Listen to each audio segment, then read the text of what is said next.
Bom, pessoal, vamos lá começar a primeira aula.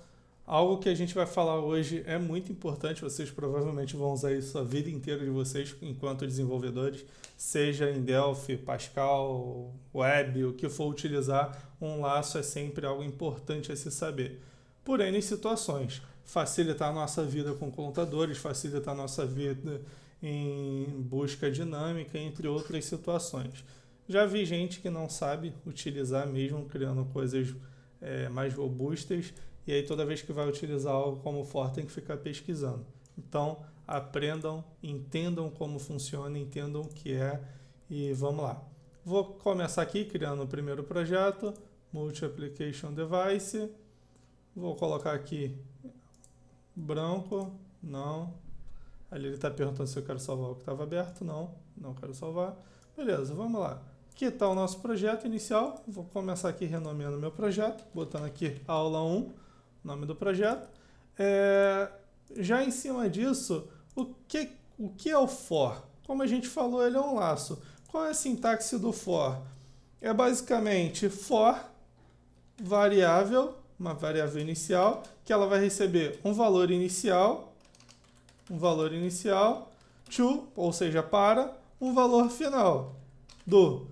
Então, temos aí o for to do, onde ele pega uma variável que inicia uma contagem, ou seja, um laço, que começa de x e vai até y. Então, vamos colocar isso aqui na prática agora. Vou criar aqui um memo. O que nós vamos fazer aqui? Criar um contador. Algo bem simples mesmo, para vocês entenderem a funcionalidade de onde até onde nós podemos utilizar ele, como nós podemos utilizar. Vou colocar aqui um memo, ou seja, um editor de texto. Vou colocar aqui um botão. Estou aumentando aqui. Vou colocar o nome desse botão. Olha, o text dele, vou colocar contar. Beleza? E vou colocar aqui dois memos. Pressiono Shift, coloco um, coloco o outro. Se eu quisesse colocar um terceiro, beleza. Se não, basta retirar. Então eu tenho aqui os meus edits, né? Que é o que eu vou trabalhar em cima deles. Vou colocar aqui no text prompt, na propriedade dele, inicial, valor inicial. O que é esse text prompt? Ele mostra enquanto vazio, ou seja, enquanto não tiver nenhuma informação, ele fica como se fosse o placeholder da web ou como se fosse o hint do VCL.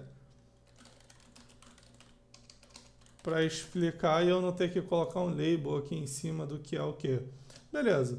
Em cima disso, se eu der 2 cliques, eu poderia colocar aqui direto, mas já mostrando para vocês uma sintaxe um pouco melhor, um pouco mais evoluída, já vou mandar salvar aqui.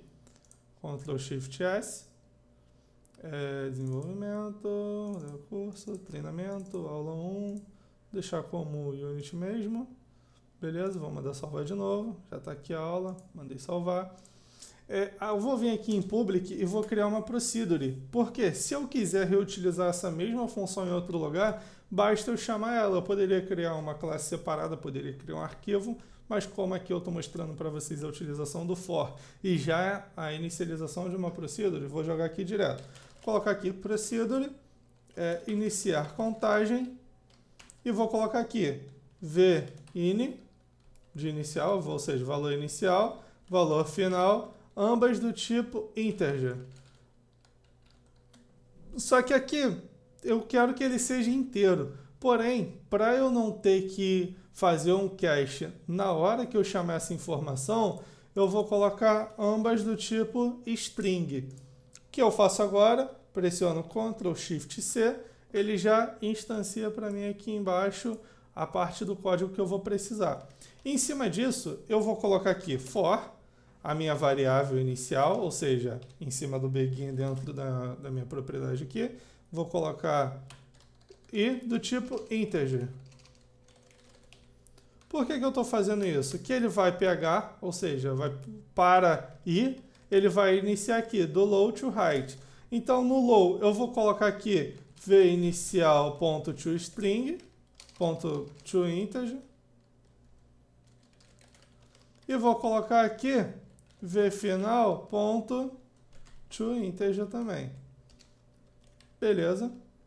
E embaixo disso eu vou colocar aqui memo1.lines.add valor, dois pontos, espaço, mais, e ponto toString. O que eu estou fazendo aqui? Bem simples, eu tenho duas formas de fazer cache. Eu posso fazer um cache colocando str toInt e colocando a minha variável dessa forma, ou eu posso colocar a minha variável ponto to o que eu quero, novo, toExtend, double, integer, int64, que é no caso para números maiores, e etc. Então a gente vai trabalhar com isso aqui. Beleza, acabei de criar. Agora eu vou colocar essa minha procedure no meu botão. Como eu vou chamar ela?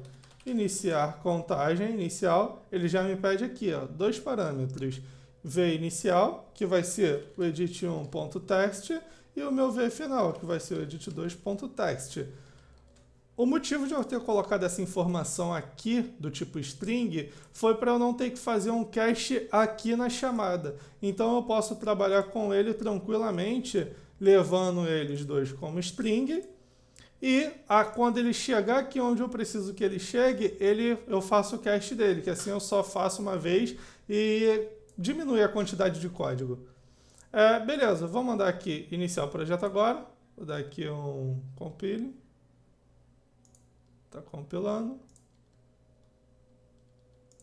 Opa, botei aqui o nome errado. V inicial, V final. Beleza. Vamos lá, mandando compilar aqui. Compilando. Beleza, compilou. Deixa eu adicionar aqui a tela para vocês. Capturar a janela. XE.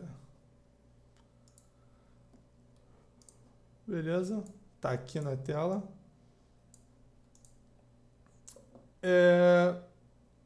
Então, como pode ver, está aqui. Vou colocar aqui o meu valor inicial. 1, quero que ele conte até 20, por exemplo. Se eu mandar contar, ele vai colocar aqui 1, 2, 3, até o número 20. Então, essa é basicamente a vantagem, a praticidade de ter isso, porque facilita nessas situações onde você tem que criar um laço. Então, como puderam ver, é algo bem fácil, bem simples, não é difícil. E eu também posso utilizar for para outras situações. Por exemplo, eu quero contar os componentes que tem na tela. Isso, quando a gente começar a trabalhar com a criação de componentes em runtime, isso vai ser muito importante. Por quê? Vou criar aqui um botão e vou colocar nesse botão aqui, contar componentes. Vou colocar o nome dele. Deixa eu editar aqui para ficar legal para mim. Beleza. Contar componentes. Nesse meu botão, eu quero que ele conte para mim quantos componentes tem na tela. Então, mais uma vez, vou colocar aqui var e do tipo integer. E vou colocar aqui for i do tipo 0 to form1 ponto componente count -1. Vou botar aqui um begin, iniciar, memo1.lines.add form1 ponto componente e ponto class name. Ou seja, quero saber quais as classes dos componentes que eu tenho atrelado aqui. Então, se eu mandar compilar isso aqui, o que ele vai fazer? Vai pegar aqui a minha quantidade de componente -1. Por que eu coloco -1? Porque eu estou instanciando em 0.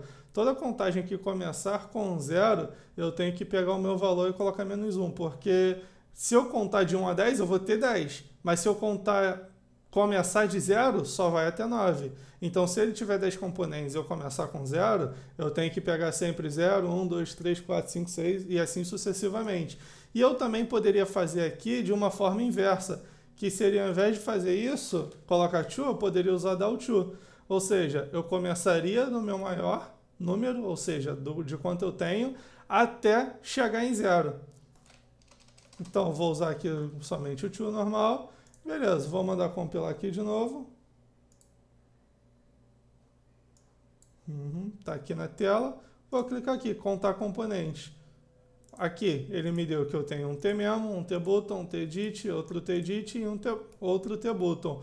Então, aí está mais uma funcionalidade do for. Algo que com laço a gente consegue fazer de uma forma bem fácil, bem prática, bem rápida, de forma dinâmica, o que deixa o negócio bem legal. Se eu quisesse pegar outra informação desse componente, eu poderia pegar aqui o name, ou seja, o nome do componente. Vamos adicionar aqui para saber exatamente o que é.